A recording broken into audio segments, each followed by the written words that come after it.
आप देख रहे होंगे कि हमने दिल का रिश्ता फिल्म का ये गीत आपको क्यों सुनाया और इस गीत के साथ वीडियो स्क्रीन पर आपको अनुराग ठाकुर के फोटोज क्यों दिखाए।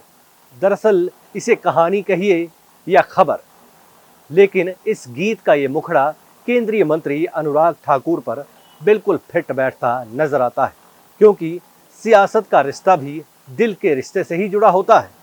जरूरी ये रहता है कि ये दिल का रिश्ता जनता के साथ से जुड़ा हुआ हो और इस रिश्ते में मोहब्बत का पानी आपके हाईकमान यानी नेतृत्व से मिलता चला आ रहा हो।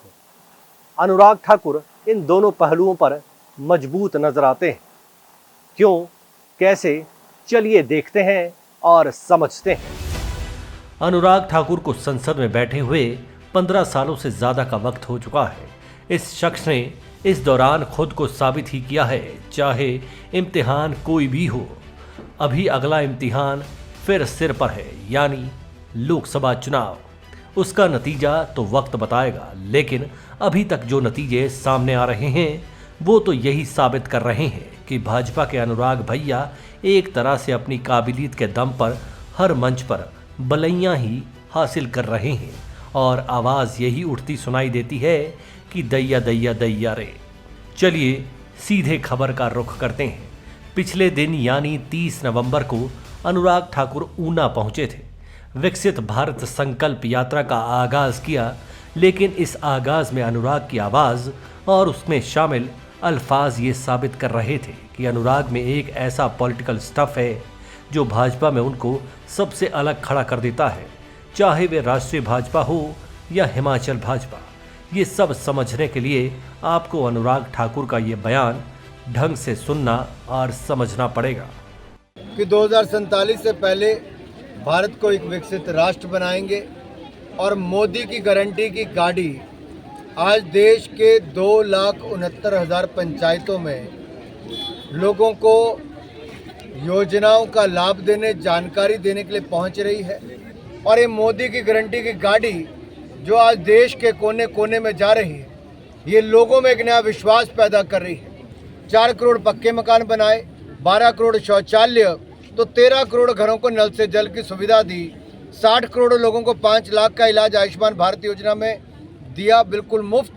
तो वहीं 80 करोड़ से ज़्यादा भारतीयों को प्रधानमंत्री गरीब कल्याण अन्न योजना में, जहां पिछले 3 सालों तक मुफ्त में अनाज मिला, अब अगले 5 साल 2028 तक बिल्कुल मुफ्त अनाज 5-5 किलो 81 करोड़ गरीबों को मिलेगा और अंत्योदय के परिवारों को 35 किलो अनाज मुफ्त में मिलता रहेगा।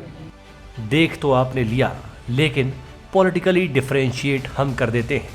हालांकि समझ आप भी गए होंगे। अनुराग ने सबसे पहले भाजपा के सुप्रीमो पीएम नरेंद्र मोदी का विजन रखा, लेकिन इसमें एक शब्द पर जोर दिया और वो जोर था गारंटी। गौरतलब है कि जब से हिमाचल में कांग्रेस की सरकार बनी है, तब से गारंटी शब्द बच्चे बच्चे की जुबान पर है। कोई दो राय नहीं है कि गारंटी शब्द को कांग्रेस ने चुनावों में इतना भुनाया था कि इसको सत्ता मिल गई थी। ये अलग बात है कि अब गारंटियां पूरी ना होने की वजह से जो शब्द भुनाया गया था, उसकी बदौलत आम आदमी भी जला भुना हुआ ही बैठा हुआ है। गारंटीज पूरी हो नहीं रही और जनता का पारा चढ़ता जा रहा है।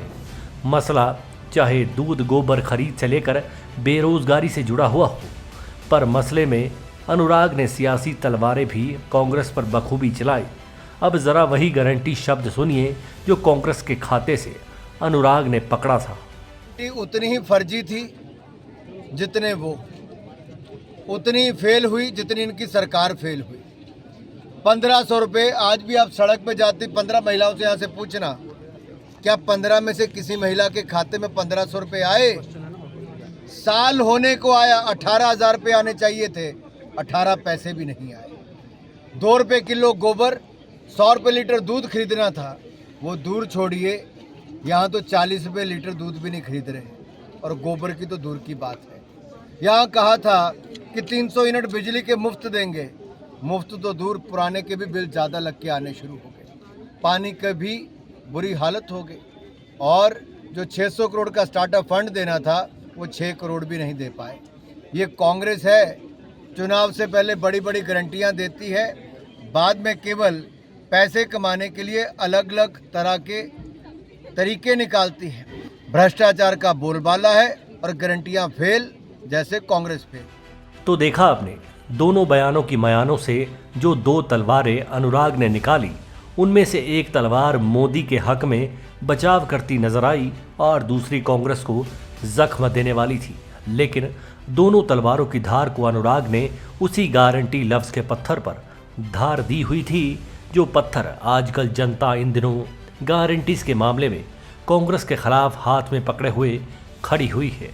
लोकसभा चुनाव से पहले अगर अनुराग ने मोदी के बॉडीगार्ड की तरह तलवार उठाई तो यही तलवार कांग्रेस की गर्दन पर भी खूब चलाई।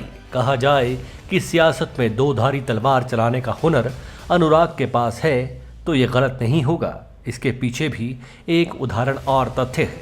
ऐसा नहीं है कि हिमाचल पहुंचे अनुराग ने यहाँ जो भी मुद्दे उठाए वह पहले हिमाचल भाजपा के किसी नेता ने नहीं उठाए थे। उठाए तो ज़रूर थे, लेकिन पॉलिटिकल डिक्शनरी के लिहाज से कहें तो इन हमलों का कोई वजन नहीं था। वजह यही रही कि जिन मुद्दों को अनुराग ठाकुर ने टू द पॉइंट उठाकर कांग्रेस को पिन पॉइंट करके कांग्रेस को दर्द दे गए, उन्हीं मुद्दों को हिमाचल भाजपा के नेता टू द पॉइंट जनता के सामने रखने की बजाय ये कहा जाए कि लंबे लंबे राग ही गाते रहे और नतीजा ये होता रहा कि कथा सबको सुना दी, मगर कथा से मिलने वाला सबक किसी के पल्ले हिमाचल भाजपा के नेता नहीं डाल पाए। अनुराग ने जो भी बयान दिए वो आपने सुन ही लिए होंगे कि लाखों करोड़ों रुपए के बजट का खुलासा किया ही, साथ में किलोग्राम तक का हर आंकड़ा भी रख दिया। इसे बंदे की काबिलियत ही कहा जाएगा कि ये अगर देश के इस सरकार को प्रोजेक्ट करने में सक्षम है तो प्रदेश में अपने भगवा कुनबे को अकल का डेंट डालने में कामयाब भी हैं।